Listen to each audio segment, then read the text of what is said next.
ये जो प्रबल शत्रु है जीव मात्र का, और प्रभु की लीला में जो सबसे शक्तिशाली शत्रु है जिसको रावण के रूप में हम जानते हैं, वो ही मोह का प्रतीक है।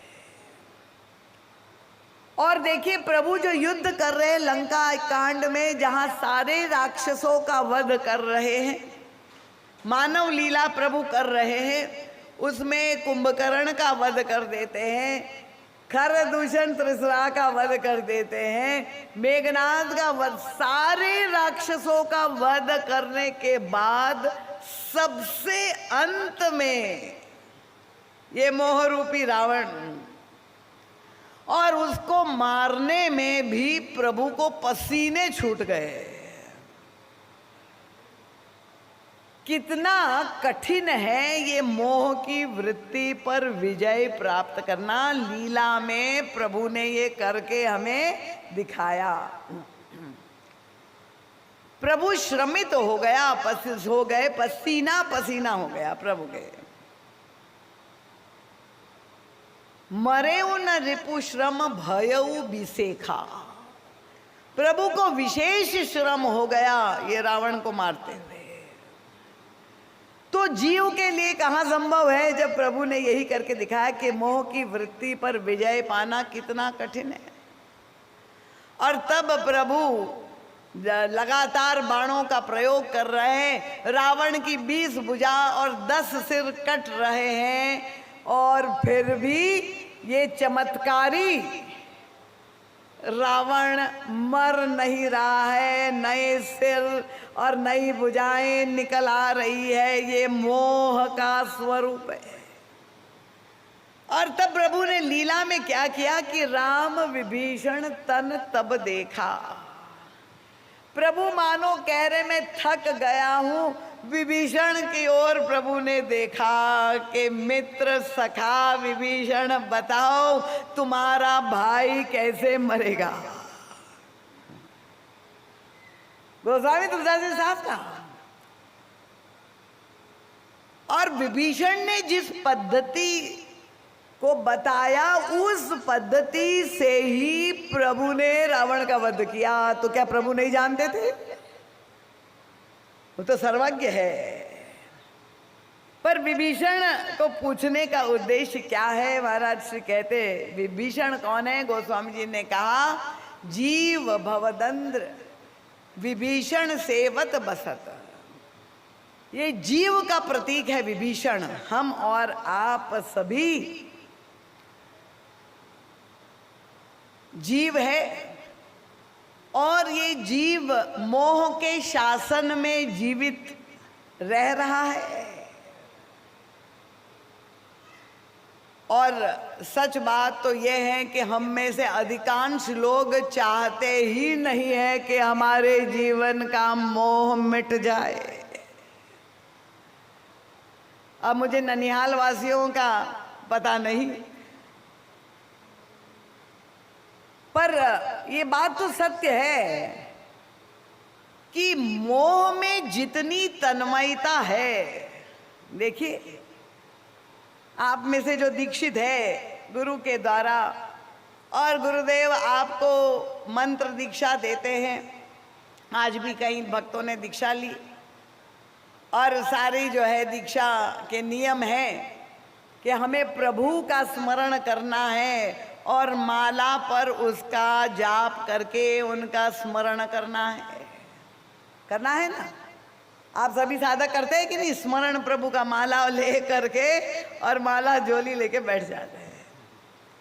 पर ये बताइए कि भगवान के स्मरण के लिए तो आपको माला झोली चाहिए, पर बताइए कि क्या किसी प्रेमिका को अपने प्रेमी का नाम याद करने के लिए माला जप करना पड़ता है क्या? सच बताइए। मैं पति पत्नी का दृष्टांत नहीं दूंगी, क्योंकि वर्तमान समय कुछ अधिक ही विकृत हो चुका है। पर क्या किसी माँ को अपने बेटे का नाम याद करने के लिए माला पर जप करते हुए देखा है? तो जहां व्यक्ति मोहग्रस्त है वहां इतना उसको तन्मयता में, इतना सहज रूप से उसको इतना आनंद आता है कि वो चाहता ही नहीं है कि मेरी जीवन से मोह मिट जाए। और इसीलिए ये रावण अमर है, मिटा नहीं, आज भी जीवित है। और जब जीव चाहता ही नहीं है कि रावण मिटे तो प्रभु को क्या आवश्यकता है? और इसलिए प्रभु ने विभीषण की ओर देखा। भले मानुष अगर, क्योंकि वो तो अभी तक बता नहीं रहा था, तुम चाहते हो, प्रभु तो पुरुषार्थ कर रहे। तो जब तक जीव सहयोग नहीं करेगा, और देखिए ये रामायण काल में नहीं, भगवान श्री कृष्ण ने भी अपनी लीला में ये दिखाया। द्वापर युग में भी एक पात्र है जिसका नाम है धृतराष्ट्र। ये धृतराष्ट्र कौन है? उनको, वो भी मोह का प्रतीक है। और वैसे ये धृतराष्ट्र तो जन्मजात अंधा है। पर गोस्वामी तुलसीदास जी कहते हैं कि ये मोहन अंध कीन केही। मोह तो सबको अंधत्व प्रदान करता है। जहां व्यक्ति की वृत्ति मोहमयी हो जाती है, वहां उसको जिसके प्रति मोह होता है उसकी कोई भी कमी, कोई भी विकृति व्यक्ति को नहीं दिखाई देती है। मोह सकल व्याधिन कर मूला जड़ है, और तिनते पुनि उपजय बहुशूला। तो ये दरिद्रता का सबसे बड़ा कारण दिखाई दे रहे। धृतराष्ट्र जानता सब है, पर बहाने क्या बनाता है? जैसे हम लोग बनाते। मैंने कहा आत्मनिरीक्षण का शिविर है, हमें अपने अंदर खोजना है। कृपा पूर्वक कथा का दुरुपयोग ना करके जा करके कहे कि मेरा ससुर पूरा धृतराष्ट्र है या पूरा रावण है। कोई ना कोई परिवार के पात्र को आप ये बना दे। वैसे ये परंपरा तो महाराज श्री के समय से ही, क्योंकि कथा का सदुपयोग तो भक्त लोग करते ही रहते हैं।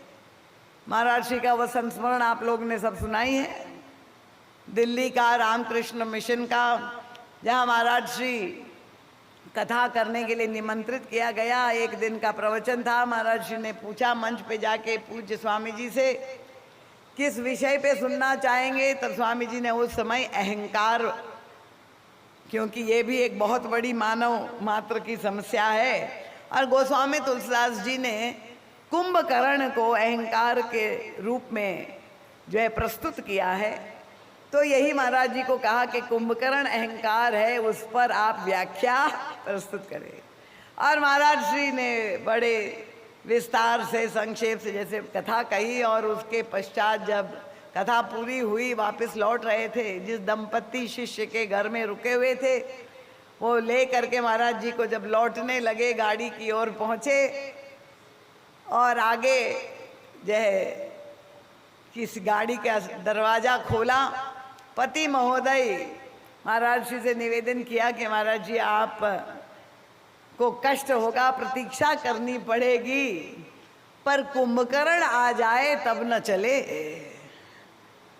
वो महाराज जी को प्रभावित करना चाह रहे थे कि मैंने कथा सुनी है और मैं उसका प्रयोग भी तुरंत कर रहा हूँ, क्योंकि उनका इशारा उनकी पत्नी की ओर था। दोनों पति पत्नी आए थे।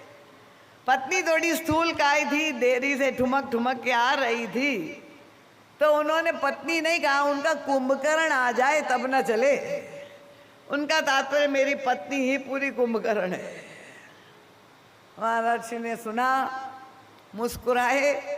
थोड़ी देर में पत्नी महोदया पधारी, आ करके गाड़ी पीछे के दरवाज़ा खोला। ड्राइविंग सीट पे पति महोदय थे और बैठ करके जैसे ही दरवाजा बंद किया और छूटते ही अविलंब अपने पति से कहा, आज की कथा तुमने ध्यान से सुनी कि नहीं? आज गुरुजी ने पूरा तुम्हारा ही वर्णन किया था। अब आप सोच लीजिए महाराज जी की क्या स्थिति हुई होगी। कथा जो कही पत्नी ने भी सुन ली, पतिदेव ने भी सुन लिया, पर अर्थ क्या लिया? पत्नी महोदया समझ रही मेरा पति कुंभकर्ण है और पति महोदय कह रहे मेरी पत्नी कुंभकर्ण है। अब महर्षि बड़े विनोदी थे, संकेत कर दिया। महर्षि ने कहा तो नहीं, महर्षि ने कहा मानस में तो मैंने राम और कुंभकर्ण का युद्ध पढ़ा था, पर आज मैं कुंभकर्ण का कुंभकर्ण से युद्ध प्रत्यक्ष देख रहा हूं। इसका तात्पर्य कि कोई ये नहीं देख रहा है कि मैं कुंभकर्ण हूं, मैं अहंकारी हूं। अगर विकार दिखाई दे रहा है तो अगले व्यक्ति में दिखाई दे रहा है। मैं मोहग्रस्त हूं, ये रावणत्व की वृत्ति मेरे अंदर विद्यमान है। यही धृतराष्ट्र कहता है, मुझे तो दिखाई नहीं देता, मैं तो जानता ही नहीं, मैं लाचार हूं, मैं तो अंधा हूं।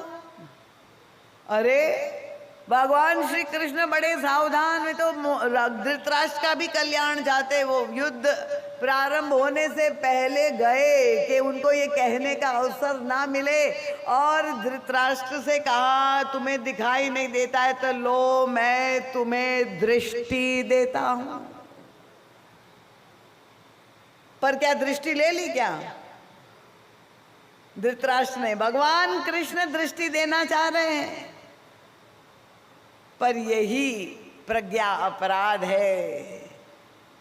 प्रभु हमें दृष्टि दे रहे हैं, हमारे नेत्रों के विकारों को हटाने के लिए तैयार है, पर अस्वीकार कर दिया धृतराष्ट्र ने, मुझे नहीं चाहिए। अगर आपको दृष्टि देने ही है तो संजय को दे दीजिए। देखिए हमारे पास भी ऐसी दृष्टि रखने वाले एक संजय नागदेव जी है, और उनको भी दृष्टि प्राप्त है। ये भी मैं आपको, विशेष कृपा महाराज श्री की उन पर है। आज तो सामने ही पकड़ में आ गए, नहीं तो पीछे ही रहते हैं। क्योंकि हमारे गुरुदेव, मैं आपसे बता दूं, उनका प्राकट्य का जो है शताब्दी वर्ष जो है अगले साल होने जा रहा है, और आज से लगभग 15 साल पहले मेरे पास मोबाइल पर एक मैसेज आया कि दीदी माँ, गुरुदेव भगवान के 100वें वर्ष पे पूरे विश्व में दिए जलेंगे।